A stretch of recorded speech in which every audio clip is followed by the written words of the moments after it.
Leave me! On Sunday, April 26, 2026, 28-year-old Mena went to the Frunmen Motor Park in Delta State to pick up a waybill package. Mena was not picking up the package for himself. He was running an errand for a friend, a simple favor that should have taken just a few minutes. He had no idea that this act of kindness would cost him his life in the most brutal way imaginable. When Mena arrived at the motor park, he went to collect the package. The park attendant who handed it over to him immediately noticed something unusual. The package was small in appearance, but it was very heavy, much heavier than its size suggested. This struck the attendant as suspicious. He became curious and asked Mena what was inside the package. Mena told him honestly that he had no idea what was in the package. He explained that someone had simply sent him to help pick it up. He was just doing a favor for a friend. Mena could not open the package because it did not belong to him, and it would make no sense to open another person's sealed package without permission. However, the park attendants were not satisfied with this explanation. Their suspicion grew stronger. They insisted that the package must be opened. When Mena continued to explain, they forcefully opened it themselves, and what they found inside shocked everyone present. Wrapped carefully inside the package was a pistol and 4 rounds of ammunition. The discovery drew attention through the motor park. The attendants immediately apprehended Mena. They tied both his hands and legs to prevent him from escaping, restraining him on the ground. Mena began pleading with the park workers. He told them again and again that he was not the owner of the package. He insisted that he had been sent by someone else. He even made a crucial offer. He was willing to take them to the man who sent him to get the package on his behalf. The person who sent him on this errand lived in Sapele, and Mena was ready to lead them there. He wanted to cooperate. He wanted to help them catch the real criminal. The park workers called the police. Operatives attached to the front area command received the report and were immediately deployed to the scene to take the suspect into custody. When the police team arrived at the motor park, they went through the package and saw the gun and ammunition for themselves. The patrol team leader, identified as Assistant Superintendent of Police Usman Nuhu, also popularly known as Ubebe, examined the evidence. Then, without warning, he cocked his rifle and prepared to fire. Mena, still tied and restrained on the ground, continued pleading and begging. He tried desperately to convince the police officers to take him to Sapele. He repeated that he was willing to lead them to the man who sent him to the park to pick up the package. He wanted to help them solve the case. He wanted to show them who the real criminal was. But all his pleas fell on deaf ears. ASP Usman Nuhu, right there in front of all the witnesses at the motor park, shot Mena in the shoulder. Mena was wounded and in pain, but he was still alive. ASP Usman then ordered his colleagues to carry Mena into the vehicle. They had come in. The officers obeyed. They lifted the wounded young man and placed him in their patrol car. Mena was driven by the team to Ekpan police station. During the entire journey, he received no form of first aid, and the reason will later be made clear by their actions. When they arrived at the police station, the proper procedure would have been to report the situation to the area commander, ACP Aliyu Shaba, who had reportedly instructed them to pick up the suspect in the first place. But ASP Usman Nuhu did not follow the procedure. Instead of reporting to his superior, instead of allowing any investigation or due process, ASP Usman Nuhu allegedly did something unthinkable. He allegedly fired 3 more shots at Mena, who was still alive. Despite the first gunshot wound, the 3 additional bullets ended the young man's life right there at the police station. Mena, also known by his stage name Oji Million, was a young upcoming music artist. He had been executed without trial, without investigation, and certainly without any chance to prove his innocence or even lead the police to the real culprit. The sounds of the gunshots from ASP Nuhu at the police station alerted ACP Aliyu Shaba. When the area commander heard the shots, he rushed out to see what was happening. Upon seeing the situation and understanding what had occurred, he immediately took action.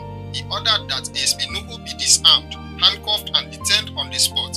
Around 10 a.m. on Monday, ACP Aliyu Shaba personally took responsibility for handling the case properly. He transported ASP Nuhu and his team members to Asaba, the state capital, where they were handed over to the Delta State Commissioner of Police. From there, ASP Nuhu and his team were moved to the Zone 5 Police Command in Benin. They were expected to be transferred to the force headquarters in Abuja for disciplinary actions. The Delta State Police Command released an official statement about the incident. The Commissioner of Police also condemned the extrajudicial killing in strong terms.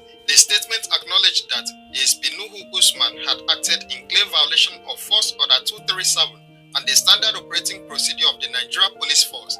Along with the press release, the police posted a photo showing a police officer in handcuffs. However, the face of the officer in the photo was censored out. blood so that he could not be identified. This decision sparked immediate and intense reactions from the general public. People questioned why the police had censored the officer's face. The problem was clear. By hiding his identity in the official photo, no one could verify whether the officer being taken to the force headquarters for disciplinary action was actually Usman Nuhu. This was especially troubling because Nuhu's face was clearly visible in the viral video that had been circulating online, a video showing him preparing the gun he later fired at Mena. The public demanded transparency. If the police were serious about accountability, why hide the face of the accused officer? What were they trying to cover up? ASP Bright Edafe, the Delta State Police Public Relations Officer, later appeared on Channels Television to address the controversy and also clarify why they had hidden the identity of the officer in the photo. You covered his face, so people are wondering, are you sure this is the person you took to Abuja? There's a lot of trust to be built, so why cover his face when his face is already out there? Alright, sir is first in Nigeria. It's part of the criteria to be a police officer. You must be in Nigeria. And the Nigerian Constitution has stated it clearly that media parade is not the way forward. If you observe, even when we are parading kidnappers, armed robbers, defaming suspects, rape suspects, we blur their faces, we cover their faces, so we take them from behind. So by this man being a police officer who is now a suspect, that does not take away that right of a Nigerian from him. That was why we had to do that. Let it not look like, oh, why you say now you reach police tunnel, you decide to open it. Because it is the same rule that governs every Nigerian. During the live interview, ASP Bright made a startling admission about the case. He stated that in his years of being a police officer, he had never seen such an unexplainable situation as the extrajudicial killing of Mena by Usman Nuhu. The command, he said, was still struggling to understand what had led to the officer's action. Concerned citizens made their own speculations in a bid to try and explain why Nuhu would have decided to kill Mena without any investigation or any effort to use the information Mena was willing to provide. Some alleged a cover-up was in progress. Some suggested that Nuhu might have been involved in something shady himself and that he probably killed Mena to cover his tracks. Others raised serious concerns about the other officers who came with Nuhu potentially going scot-free. Multiple reports indicated that more than 5 police officers were involved in the incident, so why was only one person being paraded as the culprit? The other officers had been present when Nuhu shot Mena at the motor park. They had carried Mena into the vehicle. They had driven him to the police station, and they had also been there when Nuhu fired the final 3 shots that ended his life. These officers were complicit and must also be made to face disciplinary action, not just Nuhu alone. This kind of police brutality was exactly what had triggered the EndSARS protests in Nigeria. Years earlier, young Nigerians had taken to the streets, demanding an end to police violence, extrajudicial killings, and the abuse of power by law enforcement. They had demanded accountability, reform, and justice. Yet here, years after those protests, issues of police brutality still persisted.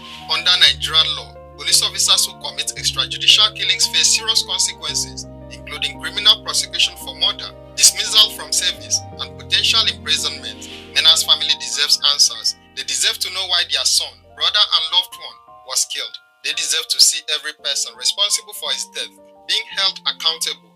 Mena had offered to cooperate with the police. He was willing to lead them to the real criminal, but yet he was executed without trial. All that can be done now is watch and see if the Nigeria Police Force will truly uphold its commitment to accountability and justice, or if this will be another case where promises fade and perpetrators go unpunished. As more updates emerge in this case, you will be promptly notified. So make sure to like, share, and subscribe to this channel or page so that you don't miss out on